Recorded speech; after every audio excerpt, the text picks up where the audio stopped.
Southern Rhodesia, a name that may not ring a bell for younger generations. And for good reason. It was the name of Zimbabwe before 1980. It was the scene of a devastating civil war beginning in the second half of the 1960s, pitting a segregationist rebel regime controlled by the European minority against indigenous nationalist movements advocating for a majority-rule government. This war lasted 14 years and claimed the lives of over 30,000 people.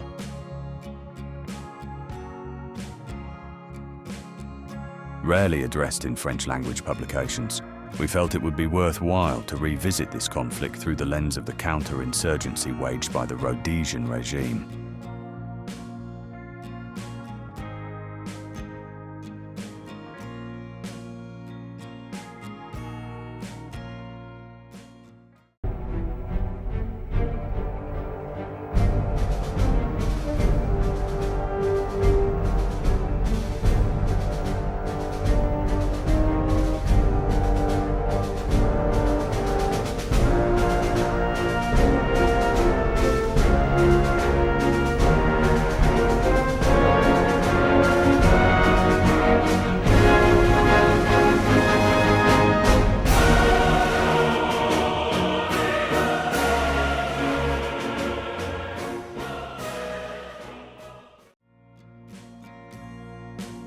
Conquered by force at the end of the 19th century by Cecil Rhodes, a British entrepreneur and adventurer, hence the name Rhodesia, this territory became a British colony in 1923. It was granted autonomy similar to that of a dominion. The dominions within the British Empire included Canada, South Africa, Australia, and New Zealand. The regime was characterized by blatant segregation. Political and economic power belonged to the minority of European descent, representing only about 200,000 people. The indigenous majority, approximately 4 million people, was deprived of civic rights, such as the right to vote, due to a property-based voting system. This meant that people had to pay to vote and were limited to half of the arable land, which was also the least fertile. With the end of World War II, and the decolonization of the colonial empires, wealthy Rhodesians of European descent became concerned about the future of their regime. Indeed, London is imposing the implementation of a majority voting system as a prerequisite for independence.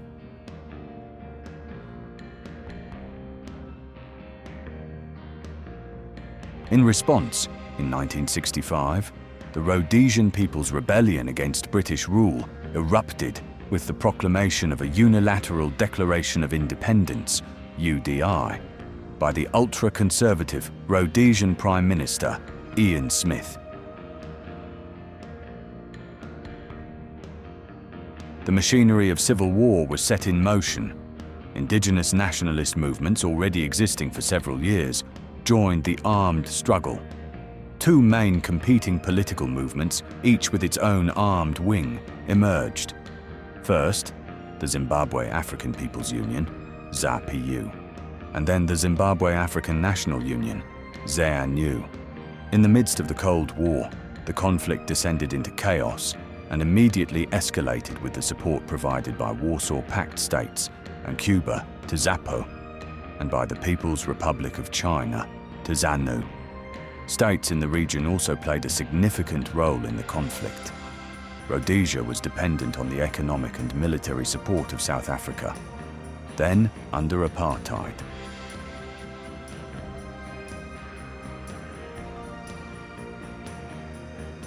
Zambia, formerly Northern Rhodesia, Mozambique, and Tanzania, would support the guerrilla movement to varying degrees. The United Nations, UN, considered Ian Smith's segregationist regime an affront to the international community. It was an illegal regime founded on the supremacy of a minority of European descent and did not respect the right to self-determination of peoples. Consequently, through the actions of the UN Security Council, an embargo and a refusal to recognize Rhodesia effectively repudiated it. On the ground, the insurgents increased their pressure thanks to the support of the Eastern Bloc powers, the states of the region, and also the Organisation of African Unity, OAU, which attempted to coordinate the two competing indigenous movements. Under the leadership of Robert Mugabe, ZANU gained the upper hand over its rival movement. Instead of focusing on building a conventional force abroad, it opted for a Maoist revolutionary war strategy. Mugabe is inciting the continuous attack on soft targets like farms in order to suffocate the Rhodesian economy. The regime would exhaust its meager resources to protect its minority of European descent and its power. In 1979, despite all the efforts of Salisbury, the capital, insurgent elements operated across most of Rhodesia with little resistance. The noose tightened inexorably, and it wasn't until December 21, 1979, and the signing of the final agreement of the Lancaster House Conference, that a political solution to the conflict was reached.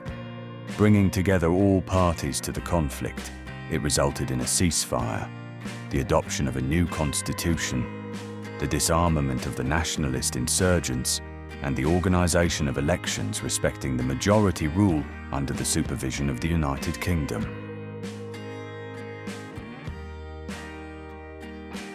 Under these conditions, on March 4, 1980, Robert Mugabe was elected head of state.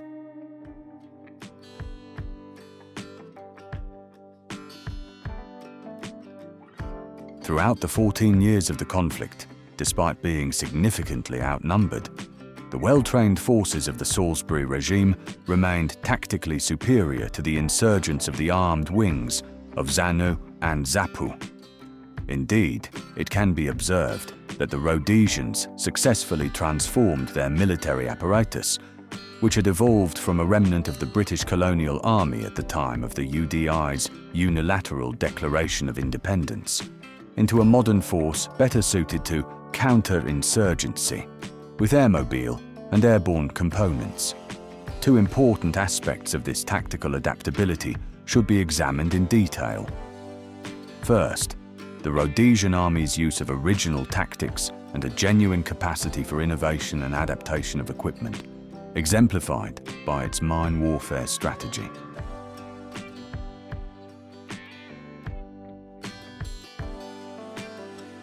Following the tactics pioneered by the French in Algeria in the 1950s, the Rhodesians implemented a mobile vertical envelopment tactic called Fire Force.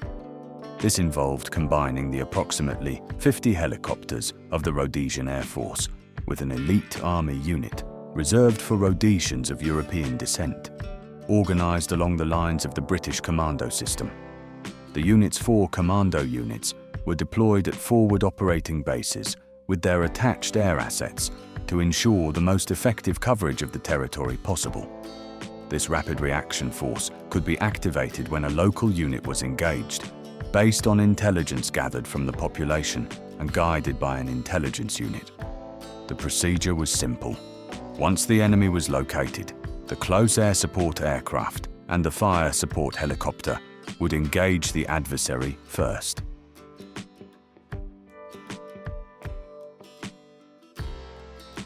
The transport helicopters then each dropped off their stock of men on potential withdrawal routes in order to pin down the enemy and prevent retreat. Sometimes, a transport aircraft would drop a second echelon as reinforcements to create a pincer movement. Finally, a motorized column would join the operation to resupply the helicopters and troops. This joint tactic, akin to the German blitzkrieg of World War II, combining speed and surprise, was formidable and resulted in significant losses among the guerrillas, with an estimated ratio of over 30-1. This was achieved while preserving the morale of the troops in Salisbury, the capital. However, such a deployment required accurate and up-to-date intelligence. In counterinsurgency, the concept of false flag operations involves operating under the guise of the insurgent in order to gather intelligence.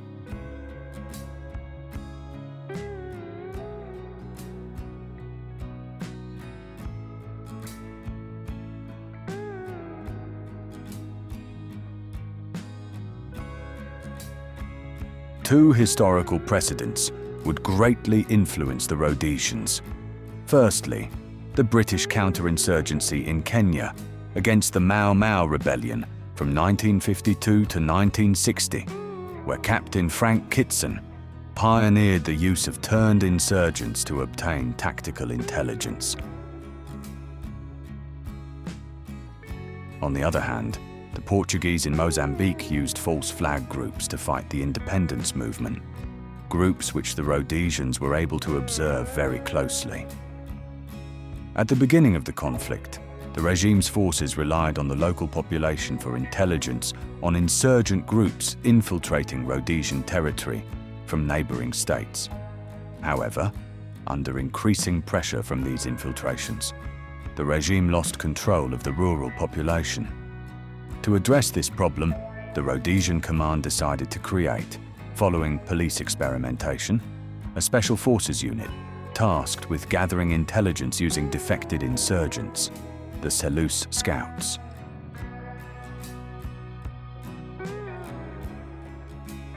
Subsequently, this unit became the sole source of intelligence for heavily infiltrated regions. It exploited a material weakness among the insurgents for intelligence gathering. Indeed, the lack of radios necessitated written orders and the use of couriers. With the intensification of the conflict, particularly following Mozambique's independence in 1975, the Selous Scouts, beyond being an intelligence unit, became an external strike force from 1976 onward, with the primary mission of attacking insurgent sanctuaries abroad.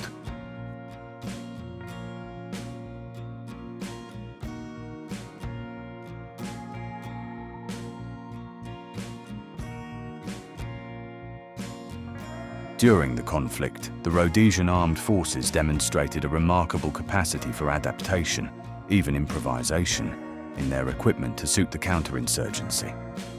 From 1972 onward, the indigenous movements, ZANU and ZAPU, made extensive use of road mines to restrict the freedom of movement of both the armed forces and the Rhodesian population.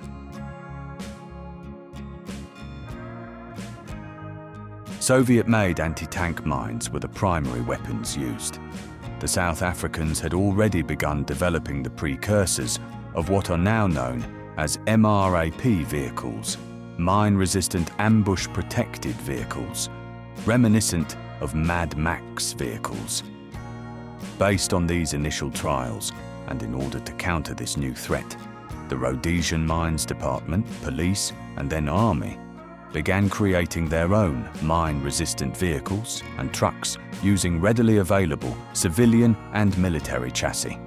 These vehicles, with their highly unusual profile, straight out of a science fiction film, were equipped with more or less sophisticated countermeasures, floors reinforced with sandbags, tires partially filled with water to absorb the blast and increase the vehicle's weight, a V-shaped hull to deflect the blast, armoured windows, and a steel seat with a shoulder harness. Quite a little toy.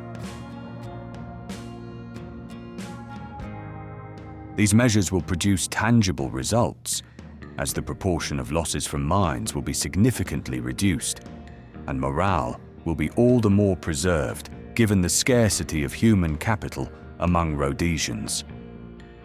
Of the 1,276 mine explosions in Rhodesia, 927 involved protected vehicles, resulting in 5,130 people being transported.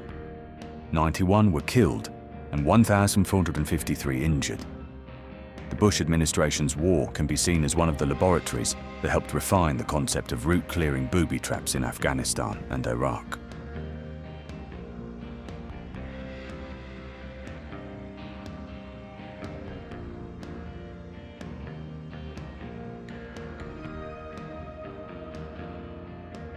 Beyond the development of a range of mine-resistant armoured vehicles, a Rhodesian engineer, Ernest Conchal, created a vehicle capable of detecting mines without detonating them while driving.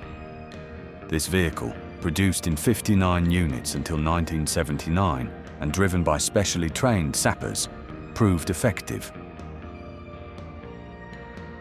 Its use was later adopted by the South Africans, and its design can still be seen on current vehicles.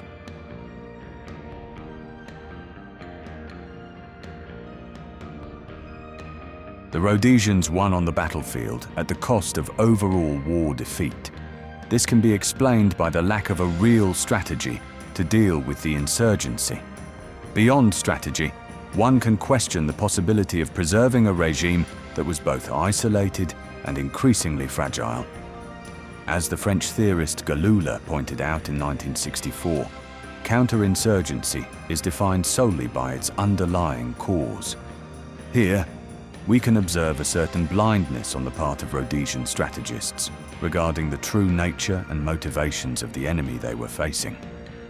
At the beginning of the conflict, the insurgent was perceived as a criminal, which amounted to denying his political dimension, since the individual was seen as a mere lawbreaker.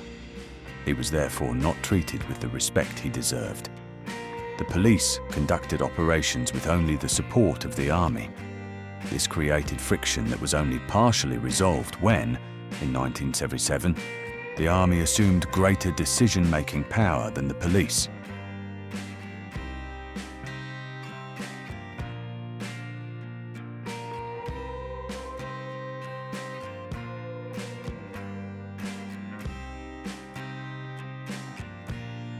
As the conflict intensified, operational reports labeled the insurgent a communist-trained terrorist. The regime sought to reframe the conflict within the Manichaean logic of the Cold War and hoped the West would support its efforts in the fight against communism. The insurgency was thus considered a threat originating from beyond its borders.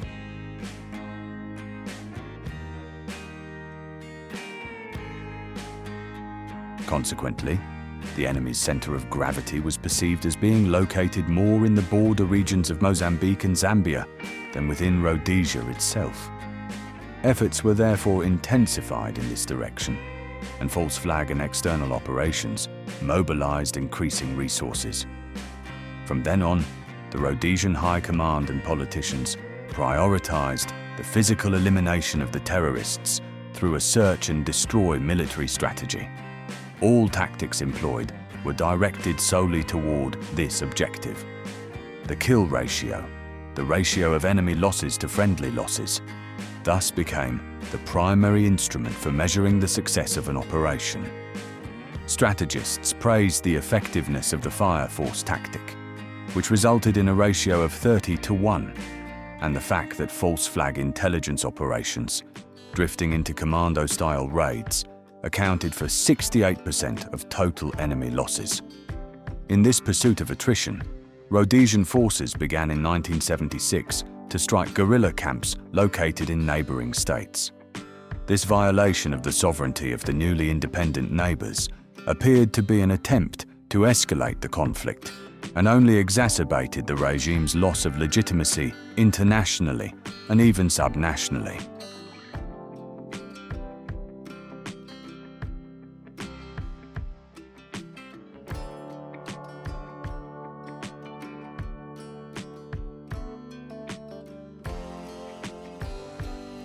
The preeminence of the physical destruction of the enemy in the Rhodesian government strategy led to the neglect of an essential dimension of counter-insurgency strategy: popular support. First, false flag operations were Pyrrhic victories, as they led Rhodesian units to commit massacres and atrocities against the population in an attempt to discredit the insurgents. The insurgents' propaganda machine was always quick to disseminate these events and was also able to exploit them to blame its own massacres on these operations, thus exacerbating the confusion and the crisis of legitimacy of the ruling power.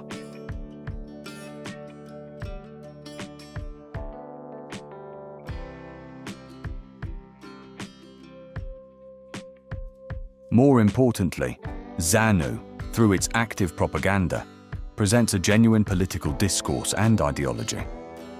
Faced with this, Salisbury, the Rhodesian capital, remains silent and seems only able to respond with force. The focus on the enemy's ideological dimension, reinforced by the regime's own propaganda, leads the latter to misunderstand the nationalist and independence-seeking nature of the insurgents. Thus, while Salisbury's propaganda appears to have been effective, it only resonated with its minority of European descent. The lack of real representation of the indigenous population in the organs of power, relative to their demographic weight, will never change. Even with the superficial election in 1979 of an indigenous Prime Minister, Abel Muzorewa.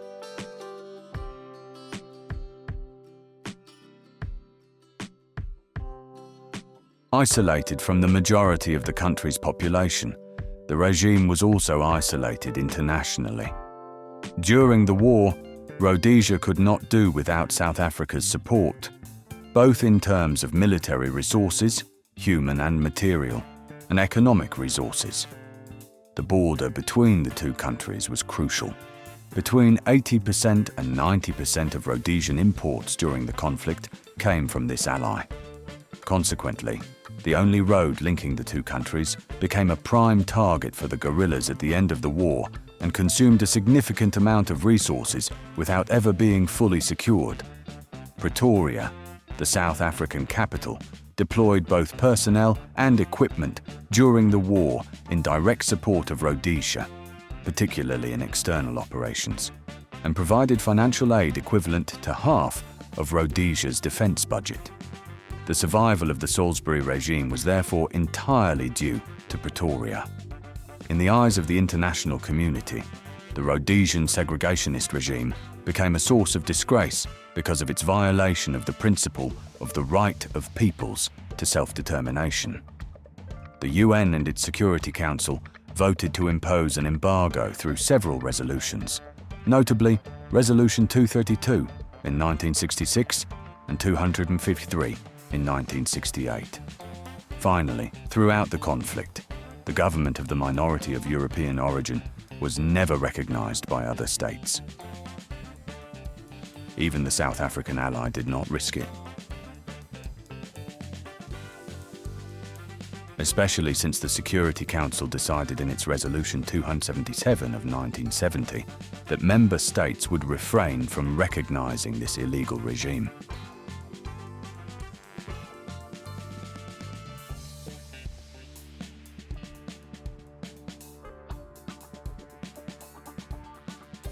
Rhodesia, previously considered a haven for settlers of European descent, has changed considerably since the UDI's unilateral declaration of independence. To bolster the increasingly needed security forces, military service was extended in 1977 to include men aged 38 to 50, and the term of service was increased to 190 days. Furthermore, the government had no choice but to raise taxes to reduce the deficit caused by soaring military spending, as seen in 1978, with the introduction of a 12.5% additional tax on income to support the war effort. Consequently, emigration among Rhodesians of European descent increased, with approximately 2,000 Rhodesians leaving each month towards the end of the war.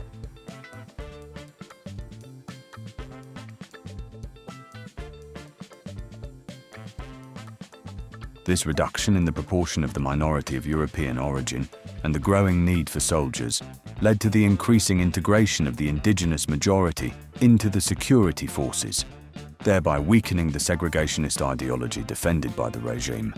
How then to legitimize the power of this fragile minority, incapable of defending itself? Towards the end of the war, foreign operations multiplied with the support of the South African ally. The intensity and duration of the fighting also increased against numerous, increasingly combative and better equipped insurgents.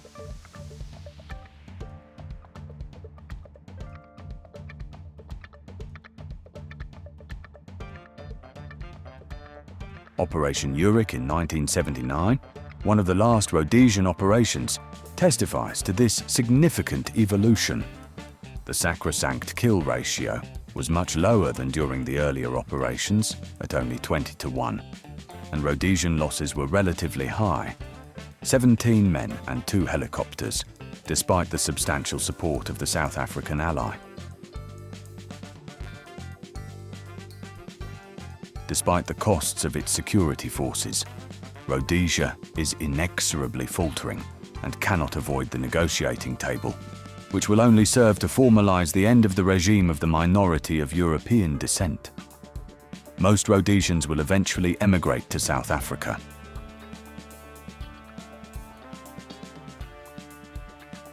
Personally, I am very attached to this region of the world, and I hope you enjoyed discovering it. I sincerely hope you liked this video.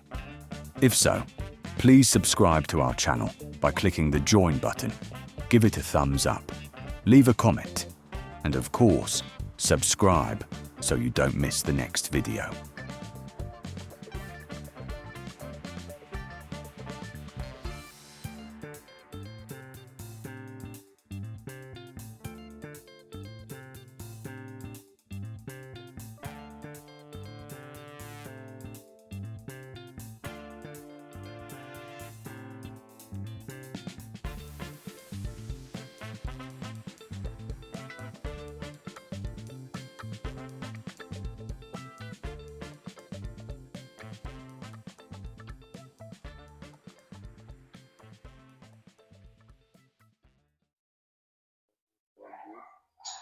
Bonjour, donc je m'appelle Franck Chantreau, mon épouse Roxane. On a créé en 2006 notre sanctuaire de réhabilitation pour jeunes primates. Jack, le premier chimpanzé qu'a confisqué dans cette province du sud de la RDC, a été le premier bébé confisqué. On était loin de se douter que ce bébé allait changer notre vie pour toujours. Et le programme qu'on s'était fixé, c'était d'arrêter le trafic illégal d'espèces protégées, traversant la province du Katanga pour rejoindre la Zambie et l'Afrique du Sud. Nous tenons à remercier Alain et tous les followers de son site Les Dessous de l'Histoire, car grâce à votre générosité, nous avons pu soutenir tous ces animaux victimes du trafic que nous avons recueillis au travers de la nourriture, bien sûr, mais aussi des soins médicaux et de la présence de papa et de maman de substitution, parce que ces animaux vivent de tels traumatismes que quand ils arrivent, ils sont perdus et ont besoin de beaucoup d'amour et d'affection pour surmonter tout ce qu'ils ont vécu. Donc, merci beaucoup pour tout ce que vous avez fait, pour vos dons. Ça nous aide énormément. Merci pour eux.